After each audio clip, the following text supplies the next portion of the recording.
sa mère.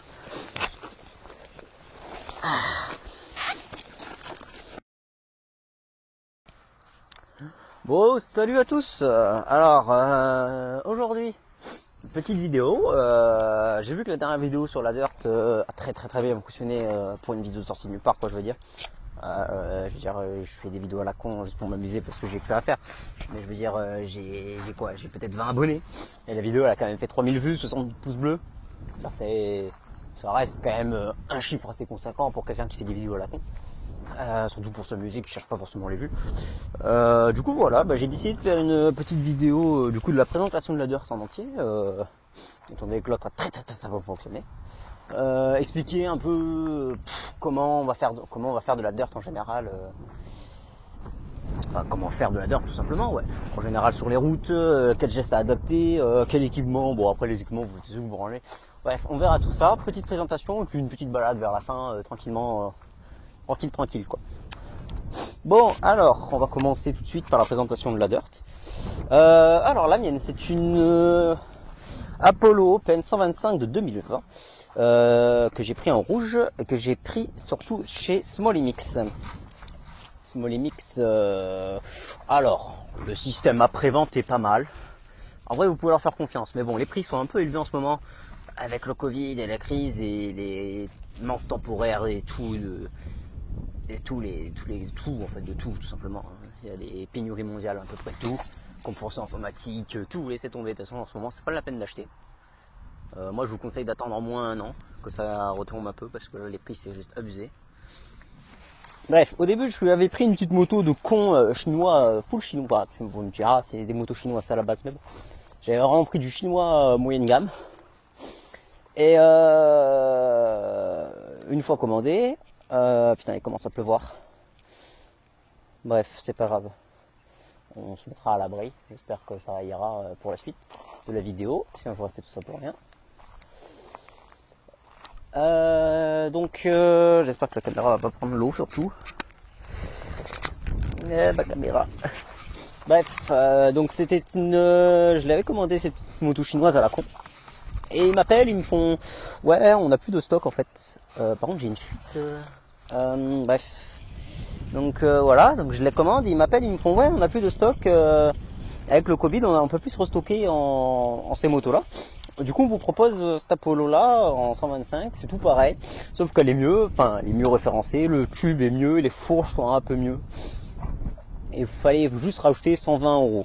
Bon, j'ai fait le geste de racheter 120 €, du coup cette moto m'est revenue à 740 au lieu de 1000. À 299 quoi, faites pas chier. Et du coup, hop là, elle se pète la gueule. Du coup voilà.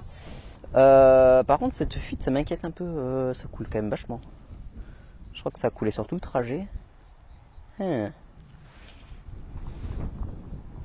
va falloir que je vérifie ça. Bref. Du coup voilà. Ah oui, après je me suis mis en surplein tout à l'heure, j'ai fait le plein. Et j'ai pris vraiment trop de plein pour le coup, j'étais vraiment à ras-bord. Donc c'est peut-être pour ça. Ça explique cela. Du coup voilà, donc je l'ai reçu en kit. Hein. Bon après ça vous verrez voir vous-même. Il y a d'autres vidéos qui expliquent comment on reçoit par Smallimix. Donc voilà, je l'ai monté, j'ai fait mes petits machins. Alors petit bémol sur cette moto, de base ils te mettent un PZ19 en carburateur. Donc c'est un carburateur avec un diamètre d'entrée d'air de diamètre 19 et 19 mm. Sauf que c'est de la merde. C'est trop petit et du coup la moto est en... Et comment dire, elle est dans la merde en fait, tout simplement parce que elle est en merde. Elle est trop pauvre et du coup trop pauvre ça abîme le moteur et j'ai roulé comme ça comme un con avec. Et du coup va falloir que je refasse un peu le moteur bientôt. Donc je l'ai un peu sur le cul. Donc j'ai choisi un PZ26, pour le coup c'est un peu gros mais ça fait largement le taf, vaut mieux être trop riche que trop pauvre de toute façon. Voilà. Qu'est-ce qu'il y a sur cette moto? Alors déjà ce magnifique carénage rouge avec mes petites touches à moi avec petit bouchon de réservoir en aluminium anodisé rouge, magnifique n'est-ce pas? J'ai mis un kick en anodisé rouge aussi, très sympa, on va pas se mentir, hein. Bref, oui, il y a une toute beauté. toute façon là-dessus pratiquement tout est en aluminium maintenant, donc le guidon sera bientôt changé par l'aluminium rouge aussi. Sélectionneur de vitesse rouge, super moteur ou cache moteur ou sabot moteur, comme vous voulez, j'en ai rien à foutre. En aluminium rouge bien sûr encore. En recevant la moto, il y avait une petite étiquette de faire attention ici. Et ben j'ai pas fait attention, je vais arracher le kit déco, du coup j'ai collé des stickers à moi. Alors une magnifique licorne gagnée sur un concours Instagram d'un youtubeur moto, d'un instagrammeur moto qui s'appelle Alchoum. Je mettrai peut-être son Instagram en description si ça vous intéresse. Petit sticker, les grosses cuisses c'est la vie, ça sauve des vies. Voilà, c'est très drôle. Et un petit 8 file d'airsoft. Bon, bref, peut-être qu'il y aura des vidéos d'airsoft bientôt. Chut, petit teaser. Très charmant. Il y aura aussi peut-être bientôt des vidéos de quad sur la route, des observations quad. Voilà, c'est des petits teasers, rien de dit encore, hein, mais peut-être. On verra. Quad, pas 50, hein, je préviens, j'ai mon permis B, faut pas déconner non plus. Voilà, donc j'ai pris un modèle petit trou. Alors, petit, comment dire, petit fileur que j'ai pu remarquer, c'est que les grandes roues en fait sont plus à l'aise, normal, sur les terrains, machin et tout. Mais les petits trous sont plus punchy, on va dire, parce que j'ai moins de puissance à, enfin, il y a plus de puissance à faire passer sur moins de contact au sol, du coup ça avance plus fort, voilà. C'est ça que je voulais dire, il y a plus de reprises. Du coup voilà, c'est une moto qui a fini le rodage depuis longtemps. Ça fonctionne franchement bien. En vrai pour ce que c'est, on est surpris quand même. D'un 125 ça pousse quand même pour un 125. Les dirt franchement c'est un point positif, c'est incroyable. D'origine elle fait 80, je vais dire ça tout de suite, on a le modèle là, il fait 75 kg. Alors avec tout ce que j'ai modifié en aluminium, j'ai dû gagner peut-être 4 kg. En soi c'est pas beaucoup, donc elle fait 71 kg quasiment. Donc voilà. Après c'est quand même vachement lourd pour ce que c'est, parce que ça fait, là c'est quand même assez grand modèle, elle fait 80 cm de hauteur de selle. Pour une dirt ça fait quand même assez haut. Ça m'arrive à la début hanche, alors que je fais 1m72. Bon, je suis pas très grand non plus, mais quand même. Du coup voilà, tac. Ça marche très bien. J'ai mis un petit CDI Racing qui fait permettre de prendre plus de tours. En vrai ça aide quand même, ça, je trouve que ça donne une meilleure reprise en montée. Et que ça monte un peu, tu lâches les gaz, tu reprends, ça part plus vite je trouve. Le moteur est plus souple grâce à ça. Oui. Le choix soupe n'a pas été fait. Bref, tout ça, c'est des petits détails à la con. Du coup, il y en a plein qui m'ont... Enfin, plein. En vrai, il y en a un qui m'a demandé en privé, un qui m'a demandé directement sur les commentaires YouTube de comment ça se passe pour tout simplement rouler en dirt. Donc, je vous remets sur la tête. Hop, voilà. Comme ça, on va pouvoir partir direct. Donc on m'a demandé, il y en a un qui m'a surtout demandé si ça m'inquiétait un petit peu de savoir de rouler en dirt sur les voies publiques et tout.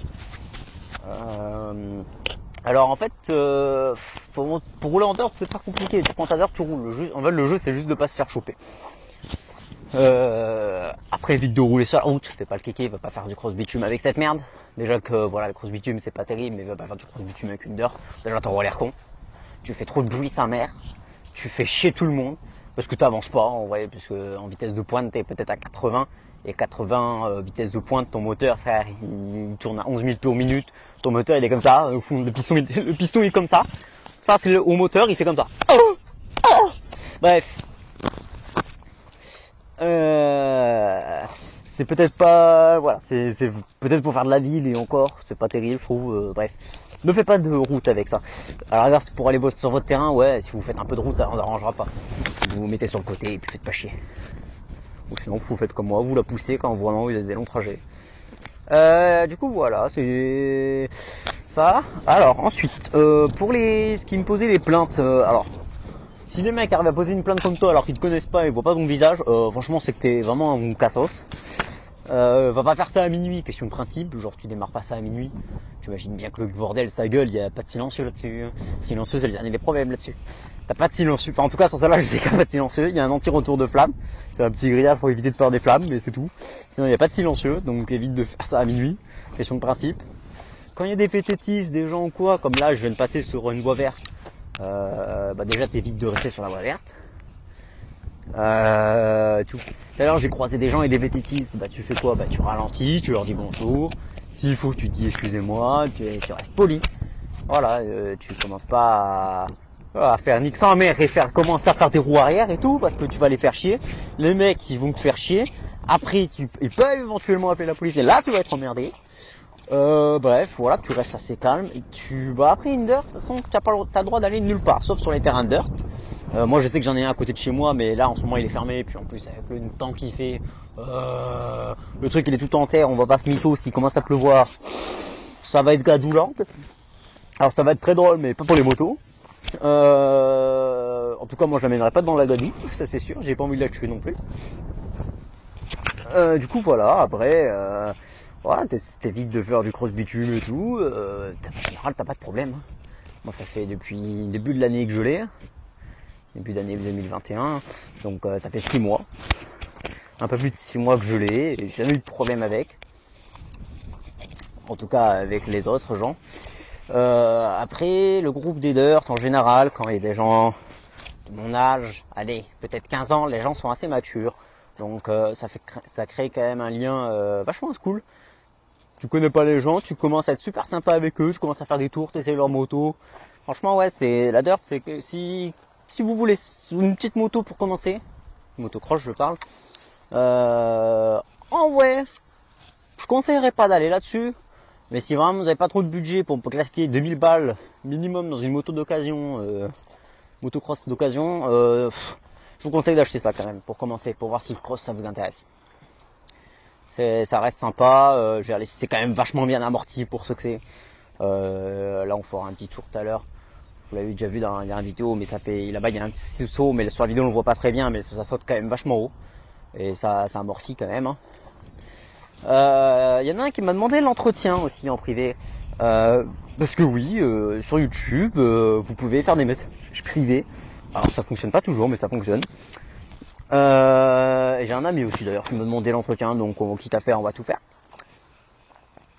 Donc l'entretien, moi je fais une vidange tous les 3-4 pleins,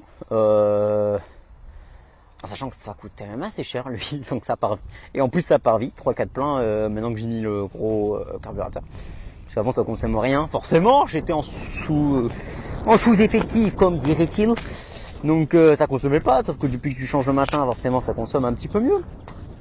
Donc voilà, alors pour l'entretien après, il faut graisser la chaîne surtout, tu la dégraisses, tu la regraisses. Tu fais une petite tension de chaîne tous les 3-4 mois, tu fais un jour soupape tous les ans, et encore peut-être pas tous les ans, peut-être tous les 6 mois, 6-8 mois max. Voilà. Après ça se manie bien, c'est quand même un peu, c'est léger, parce que ça fait 80 kg, trouver une moto de 80 kg sur la route, à part un scoot beat de 50. Non, après ouais, ça roule bien pour ce que c'est, bon là. Voilà, c'est sympa. Voilà, après, y a des pièces à changer, comme sur toutes les motos, sauf que là, vu que c'est de la chinoiserie, ça se change plus souvent. Notamment les petits guides de chaîne qu'on voit là. Les petits, je sais pas, moi par exemple, le piston cylindre, il faut tout refaire au bout de tous les 80 heures.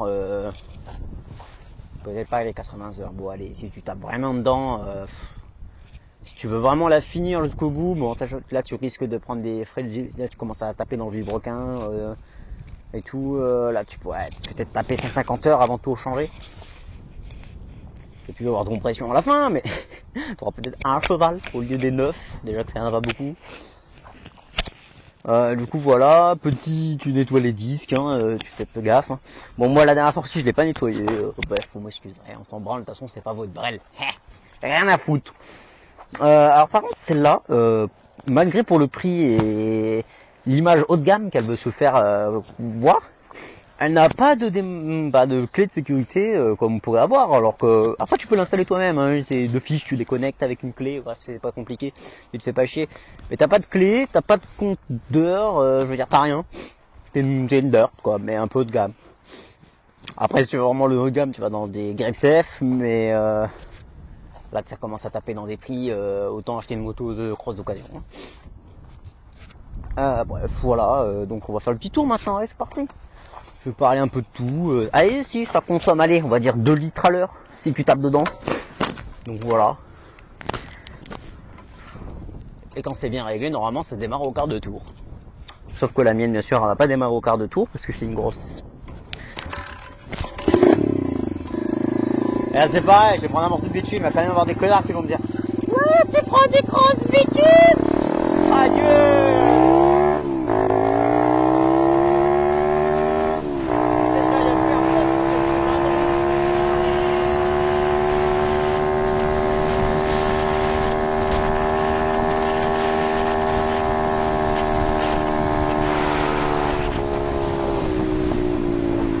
Voilà, donc déjà il n'y a personne sur cette putain de route, donc ne faites pas chier. Et en plus,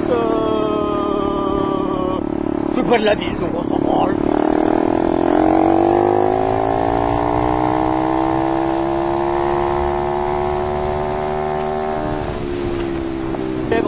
Sauf que la chèvre est décédée récemment. Du coup je me permets d'aller quand même là-haut, maintenant qu'elle est plus là, donc je peux plus la faire chier on va dire. Ouais, donc ouais aussi, ça je l'ai pas dit tout à l'heure, mais quand il y a des animaux c'est pareil, hein. Vous coupez le moteur, hein. Vous faites pas chier les animaux. Quand encore les humains, on s'en bat les couilles, hein. Vous passez à côté doucement, tranquillement, vous dites bonjour, machin, on s'en bat les couilles. S'il y a des